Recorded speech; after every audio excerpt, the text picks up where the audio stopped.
Now, if you want to cut your ferret's nails, well, of course you're going to want to. It's recommended to cut them to the little pink line, which is called the quick, and no further, because they really, really do bleed. Now, what we do is we get out the Ferret Vite little nail clippers, cornstarch or styptic powder, and some Q-tips or cotton buds that have been dampened just in case. The cornstarch or styptic powder is used to stop any bleeding, which can happen if you cut too close to the quick. You would dip the bud in the dampened cotton bud into the styptic powder and then press it to the nail that is bleeding, and it should stop the bleeding fairly quickly. We use the Ferret Vite to give them a little tiny treat and keep them calm and collected. It's actually pretty fun. Alrighty, and we will start in a second. Okay, this is trying to do the second try here. Now, while they're having their little Ferret treat, I just take each nail and quickly do a snip. You can see each little nail. I get as close to the quick as I can without obviously snipping it. I have actually had an issue with Augustus a couple of times. He has moved his feet really quickly, and I actually got the quick, and that was extremely upsetting for me. He wasn't too terrified, but you can see little nails. Don't look at my nails. Anyway, and we have one little paw left, and basically she gets manipulated around, and then I just hold her little hand and I clip. Oh, give it back. And she just says, stop grabbing my fingers, and I clip. And what you can do is it makes a very, I just hit the camera with some nail. It makes a very square edge, but if they're calm enough, you can file them gently with like an emery board. But we have 5 ferrets to do, so we try and get it done as quickly as possible without hurting. And they look good. We don't want them long because it's really not good for them when they're on their and see, she probably didn't even get a quarter of a teaspoon of the Ferret Vite because it's not great for them to have. There, all done. Oh, she cut it all over her chin. This is Hazel, by the way. Now, are you all done, Hazel? Was that good? Oh, yes. Are you all complete? I'm going to stare at the camera. I have it on my chin. Anyway, see, she's none the wiser. She's got shorter nails that hopefully will not get caught on anything, and now we have to do 4 more ferrets. Is it going? Okay. Now we are doing Ember's nails with the little scissors, and look at his little back feet going. He or she, we haven't figured out. Now, see, Ember's likes to do that. I did not get the quick. There's no bleeding, thank the Lord. But he's a bit of a, she is a bit of a, likes to pull back, and it kind of makes me nervous sometimes because I've gotten the quick on him, her as well. Particularly on this back foot because there is a funny nail on this back foot that I do not like to clip. It's sort of a double nail, which we don't know why it's like that. Just like we aren't sure how he, she could have been misgendered, but he, she, it has been. So Ember's was gendered as a boy when we adopted him, her. And I question this because if you see little Embers here, little Embers is very small, very sprightly. And sure enough, we went and looked where we were supposed to see a penis. There is nothing. So we now, okay, now we're going to do the Hobbs, aka the boys, the big boys. They got bigger feet, which is a lot easier. And you can see, big feet, big feet. This is Zeus. And Zeus hated Ferret Vite for the first while, but seems to like it now. And it makes it so much easier. Their back toenails are way easier to cut. They generally aren't as long.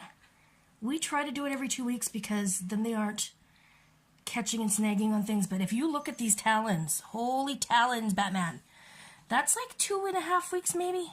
We try not to let it go so long because, yeah, they hurt, and also it's not good for them. They can curl and hurt their feet really, really, really badly. And I just look for the white or the pink. Make sure I don't get too close to it, but close enough. And Bob's your uncle. Zeus is almost done. We need this paw right here. Here's the big boy's paw. Now you can see how long these are. And when he scratches, he scratches. Not intentionally, obviously, because he doesn't use it as a weapon. He just uses it as to hold on. And because they have such fantastic little paws. Yes, there we go, baby. Almost done. I sometimes like to whatchamacallit them, emery board them so they're not squared. And there, Zeus is done. That would be the first hob done. Lickety split. Look how excited and happy. He got a little treat. And, oh, yep. Yum, yum, yum, yum, yum. Got some extra loving.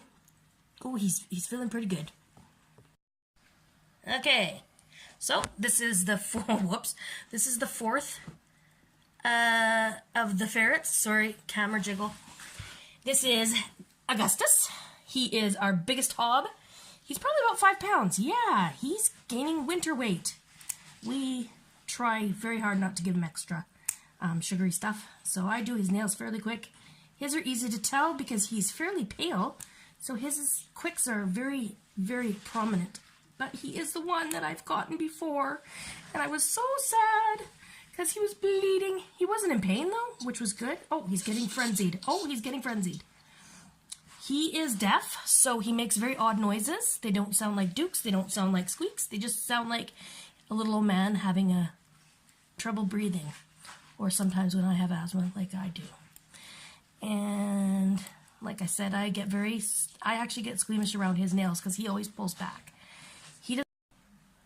Okay, so the last of the business, it would be the Trembly Pepita. She is our rescue ferret. Oh, apparently my camera slipped and I was getting the finger. Not the finger. Sorry. Anyway, Pepita's a little trembler. She's elderly. Her nails, the quicks are not very evident. So I'm just very careful. I don't go very far down. She's squirmy today, but that's because I think she's pretty happy to be having cuddles. She loves her cuddles. She is not integrated with the other 4 of the business because in order to establish hierarchy, they need to sort of play and beat on each other and basically grab each other's necks and throw each other down but see, the thing is Pippi is small and she seems arthritic. We don't think she's in pain, but when she does they do attempt to play with her and engage her, she generally just drops herself to the ground and starts to cry, which, that's hard to see. So we let her play side by side in her pen with them, and she lives just above them, so she knows they're there. We let her play with them on a regular basis, one at a time, but we have to be very, the supervision is extreme because she's more apt to get hurt. And like I said, she's so gentle. She was abandoned in a park, and when we went and got her at the CRD, she was being fed cat food and she was in the room with a bunch of cats, and she was very, very gentle and sweet and very fearful. When we got her home, she didn't eat or drink for the first day, and then after that she just started eating and drinking like crazy. She is so sweet.